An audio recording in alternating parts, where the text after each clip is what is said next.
Bonjour à tous, je suis Clémentine, merci de vous être branchés sur les ondes de Radio Barbare, le podcast engagé pour un monde professionnel responsable. Chaque mois, on vous propose de retrouver nos experts pour prendre avec eux un shot RH sur leur expertise en ressources humaines. Ce mois-ci, on s'attaque à une croyance qui est tenace. Peut-on vraiment concilier croissance économique et impact positif sur le monde ? Comme chaque mois, ce podcast vous est proposé par RH Performance, votre partenaire recrutement, assessment, formation, coaching, team building et outplacement. La RSE, c'est bien gentil, mais ça fait pas tourner la boutique. Être responsable, c'est renoncer à la croissance. Impact positif ou rentabilité, il faut choisir son camp.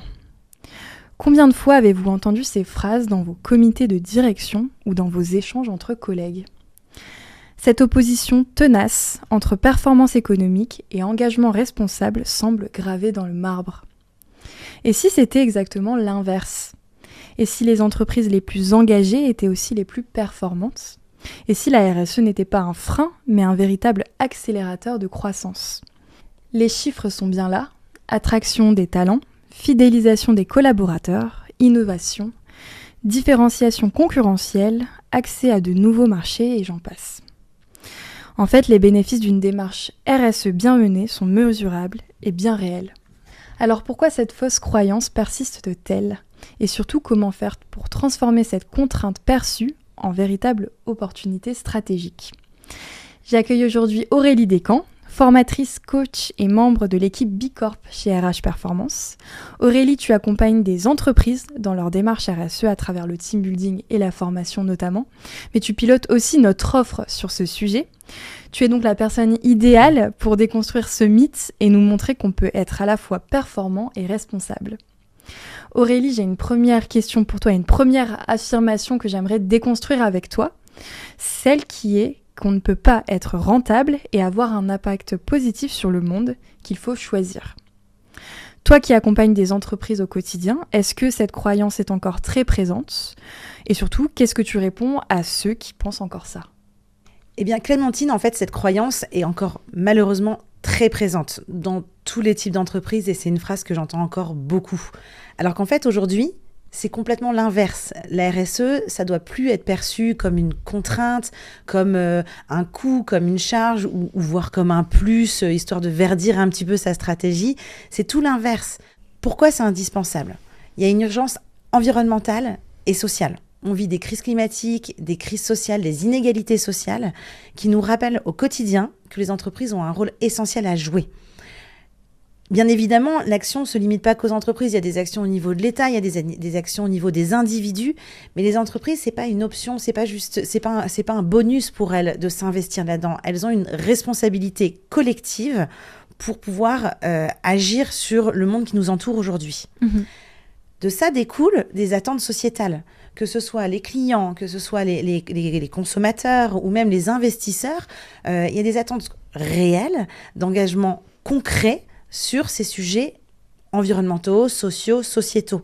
Donc, une entreprise qui ne s'engage pas dans ces aspects-là va perdre en crédibilité et va perdre en attractivité, que ce soit au niveau recrutement, mais aussi au niveau du commerce qu'elle peut développer.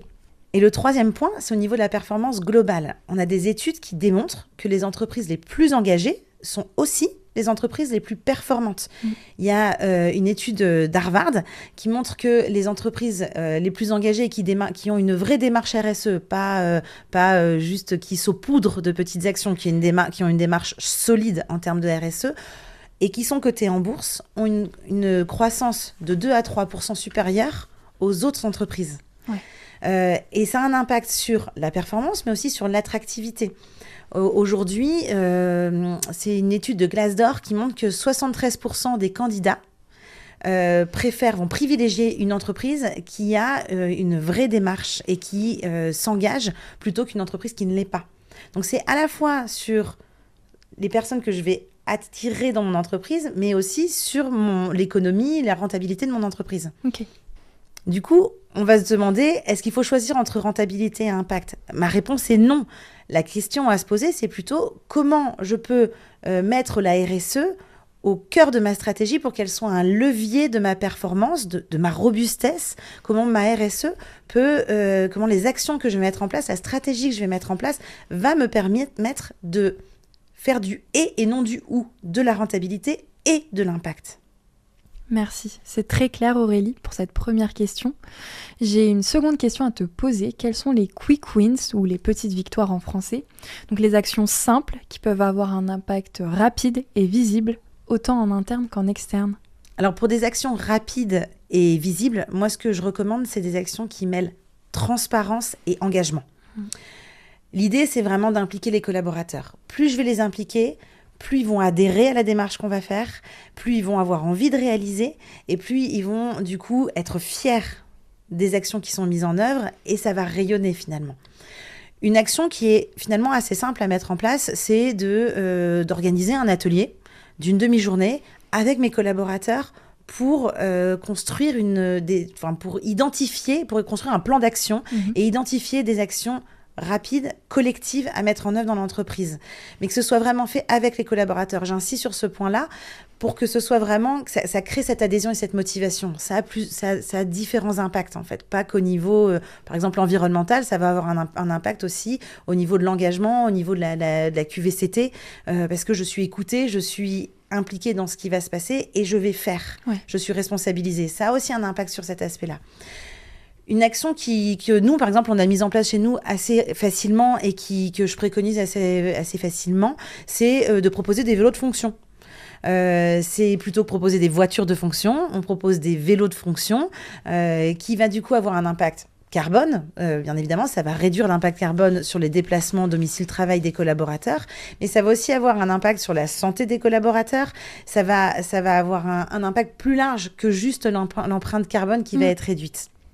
Une autre action qui est intéressante à mettre en œuvre, qui va avoir aussi plusieurs impacts, c'est de développer le mécénat de compétences. En développant le mécénat de compétences, on peut amener les collaborateurs à s'engager dans des choses qui leur tiennent à cœur, à mettre à profit leurs compétences pour des actions plus larges que le spectre de l'entreprise. Par exemple, on peut s'impliquer dans l'insertion des jeunes, on peut s'impliquer dans le développement d'une épicerie solidaire. Après, à chacun de voir ce qui va lui parler. Ce qui est intéressant là-dedans, c'est que ça permet de faire aussi une démarche collective, d'utiliser ses compétences, de générer de la motivation chez les collaborateurs et d'avoir un impact finalement sur le territoire sur lequel on est présent et d'avoir un maillage plus fort avec les associations, les collectivités, le territoire dans lequel on appartient. C'est des actions qu'on fait chez RH Performance et du coup pour avoir un vélo de fonction et pour aussi faire du mécénat de compétences, je confirme que c'est quelque chose qui nous fait nous sentir utiles et en termes de bien-être aussi, c'est quelque chose qui n'est pas négligeable. Merci pour ton partage. J'ai une troisième question pour toi. RH Performance propose des formations et même des team building sur la thématique de la RSE. Est-ce que tu peux nous expliquer comment ces formats peuvent être un excellent point de départ pour embarquer ces équipes dans la démarche ? Alors oui, effectivement, on propose des formations, on propose des team building, on propose même des parcours plus larges, on va proposer aussi du coaching.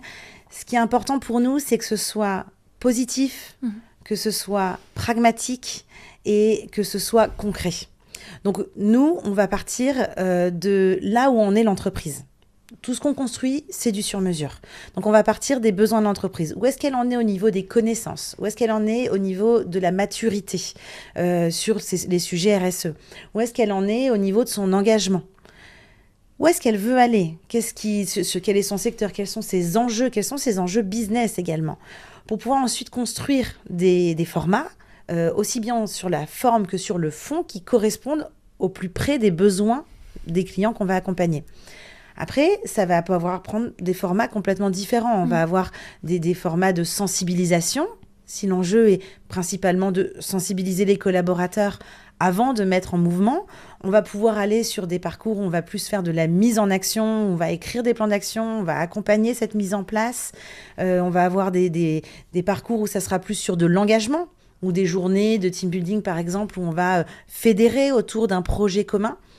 Ce qui compte pour nous, dans ces différents formats et dans tout ce qu'on va proposer, c'est de mettre l'humain au cœur. Nous, nos compétences chez RH Performance, c'est l'humain. C'est le comportemental. Donc, on ne va pas aller former, on ne va pas accompagner, par exemple, sur la réalisation d'un bilan carbone. Ce n'est pas notre métier. Nous, ce qu'on fait, c'est comment faire pour faire bouger le collectif, comment faire pour faire bouger les individus, les collaborateurs, comment fédérer autour d'un projet. Et donc, c'est en agissant à la fois sur l'engagement humain et comment lever les freins et sur les freins qu'on peut avoir qui font que, du coup, finalement, je ne me mets pas en mouvement. Donc, nos approches vont être vraiment centrées sur l'humain pour pouvoir engager, fédérer, sensibiliser et mettre en mouvement. Ok. Et on a aussi une action qu'on propose qui est de proposer du coaching à impact. C'est-à-dire qu'on va accompagner des dirigeants sur l'intégration dans leur modèle économique des enjeux RSE. Donc des dirigeants qui ont envie finalement d'allier ce côté business, le côté rentabilité de leur entreprise, mais qui ont envie aussi et qui ont compris, en fait, c'est pas juste une question d'envie, comme je le disais aussi dans la question précédente, mais une question de prise en compte qu'aujourd'hui c'est indispensable et nécessaire. Donc qui ont pris en compte qu'il faut agir pour avoir un impact positif sur le monde, voire un impact régénératif. Donc nous, on va les accompagner pour faire du « et ». Comment vous arrivez à associer ces deux aspects-là et donc, on va accompagner des dirigeants, mais aussi des managers qui ont envie, à leur échelle, au niveau de leur équipe, de pousser cet aspect-là. Et pourquoi nous, chez RH Performance, on a décidé de développer ces offres-là ? C'est parce que justement, c'est des choses qu'on a vécues. Et en fait, on a bien senti que c'était des choses dont on avait besoin aussi. On avait besoin d'être accompagnés aussi sur ces sujets-là pour allier le côté rentabilité économique et le côté impact positif. Au quotidien, c'est ce qu'on vit et c'est ce qu'on combine. Donc, on est bien conscient aussi que tout n'est pas facile, bien évidemment. Sinon, tout le monde le ferait et j'en serais très heureuse. Mais en fait, finalement, ces offres sont venues de notre propre expérience. Ouais. On est Bicorp. On est engagé dans la Convention des entreprises pour le climat. On a cessé de parler de croissance. On est plus orienté sur le fait d'être robuste, d'être une entreprise qui fait preuve de robustesse plus que de parler d'objectifs et de croissance infinie. Ce n'est pas ce qu'on cherche. On cherche vraiment à être solide et à avoir un modèle qui va pouvoir générer du positif pour la planète et pour les hommes. Donc on y arrive avec parfois des moments où ça peut être plus complexe, bien évidemment. Mais justement, on a de cette expérience-là, on s'est dit, mais en fait, on peut apporter ça aussi aux autres. Et on peut aider, on peut rayonner et accompagner des entreprises qu'on peut comprendre parce que nous-mêmes, on le vit et on l'a vécu et on le vit encore. Merci pour ta réponse très claire. Je reviens un peu sur les événements qu'on peut proposer à ces équipes pour embarquer, sensibiliser à la RSE. Et j'ai un peu une question poil à gratter. Comment on évite l'effet greenwashing de ce genre d'événement ?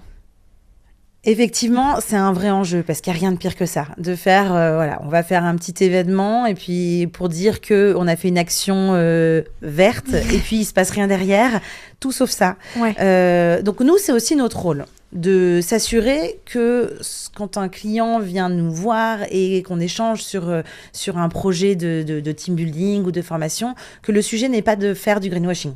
Donc déjà, nous, on a un engagement à ce niveau-là, au niveau éthique, de s'assurer que c'est pas juste pour verdir. Ensuite, ce qui est important, c'est 3 clés. Une, d'être dans la transparence. Donc les actions qui vont être décidées, d'être transparent sur qu'est-ce qu'on va en faire, est-ce qu'on va vraiment les faire ou pas, de pas faire semblant qu'à la fin par exemple d'une écriture de feuille de route, de pas faire semblant que oui on va faire et finalement il va rien se passer. Ça c'est juste délétère, donc c'est contre-productif. Si on met en place quelque chose, c'est d'être vraiment dans une transparence à 100% de ce qui va pouvoir être fait et des engagements qui vont être pris. Et donc, quand je parle d'engagement, je parle d'engagement de la direction. C'est important que quand on met des événements comme ça en place, ce soit vraiment quelque chose où la direction s'engage dans le processus pour que ce soit réalisé. Le deuxième, c'est qu'on puisse aller avoir des preuves tangibles sur ce qui va être mis en place. De pouvoir mesurer les actions et de ne pas rester au stade de belle intention, on va favoriser l'inclusion. Ok, quoi concrètement ? Concrètement, c'est quoi ce que vous voulez faire? Donc, pour ne pas être dans le greenwashing, nous, dans nos accompagnements, on va pousser à rendre concret les actions qui vont être décidées. Et le troisième point, j'en ai déjà parlé, mais il est vraiment important, c'est d'engager. C'est que ce soit collectif, que ce ne soit pas des choses qui soient décidées qu'à un niveau, par exemple, de la direction. La direction, il faut qu'elle soit engagée, il faut qu'elle soit dans le projet, mais il ne faut pas que ce soit juste la direction. Ce qui est important, c'est que ce soit vraiment du collectif et que les collaborateurs soient engagés pour qu'ils adhèrent, pour qu'ils portent, pour qu'ils développent, pour que ça crée de la fierté, de la motivation et que c'est un impact plus large et qu'on soit dans quelque chose qui soit vécu et non subi. Donc de la transparence, des actions concrètes et aussi de l'implication de la part des équipes, c'est les 3 clés pour éviter un peu l'effet greenwashing de ces événements. Exactement. J'ai une dernière question pour conclure ce podcast. Si tu devais donner un seul conseil essentiel à un dirigeant ou un DRH qui nous écoute et qui hésite encore à se lancer dans une démarche RSE par peur que ça impacte sa rentabilité, qu'est-ce que tu lui dirais ? Eh bien, je lui dirais, ne vous demandez pas si vous pouvez vous permettre de faire de la RSE, mais demandez-vous si vous pouvez encore vous permettre de ne pas en faire. Pourquoi ? Parce que la RSE, c'est pas un coût, c'est un investissement. C'est un investissement stratégique pour vos talents, pour l'attraction, pour recruter, pour fidéliser. C'est un investissement stratégique pour votre réputation, pour l'image de l'entreprise, pour le rayonnement que vous allez avoir. Et c'est un investissement stratégique pour votre résilience. Donc c'est là où ça va aussi ramener l'aspect rentabilité. C'est-à-dire que les entreprises qui s'engagent et qui avancent dans ces démarches RSE sont des entreprises qui sont souvent plus innovantes et qui sont capables, qui sont plus au courant, qui sont plus alertes sur les évolutions de la société, sur les risques à mesurer et qui vont du coup mettre en place de façon plus adaptable et plus agile, des actions pour prévenir tous ces risques. Donc ça va aussi développer cette façon de penser et cette agilité dans votre entreprise. Et je dirais aussi, n'attendez pas d'avoir écrit un grand plan stratégique sur 5 ans, mais commencez maintenant. L'idée, c'est vraiment d'engager, de créer une dynamique par une petite action. Commencez petit à petit et ça grossira. N'attendez pas d'avoir un plan à 5 ans, lancez-vous. Merci pour ta réponse et merci Aurélie pour tous ces conseils pratiques. Vous l'avez compris, non seulement on peut concilier rentabilité et impact positif sur le monde, mais c'est surtout que l'un ne va plus sans l'autre. Pour les dirigeants DRH et managers qui souhaitent transformer leur démarche RSE en véritable levier de performance avec des actions concrètes, Aurélie et l'équipe RH Performance sont là pour vous accompagner. Retrouvez tous nos podcasts sur notre site rhperformance.fr et sur toutes les plateformes d'écoute. À très bientôt pour un nouveau podcast et surtout, osez être performant et responsable.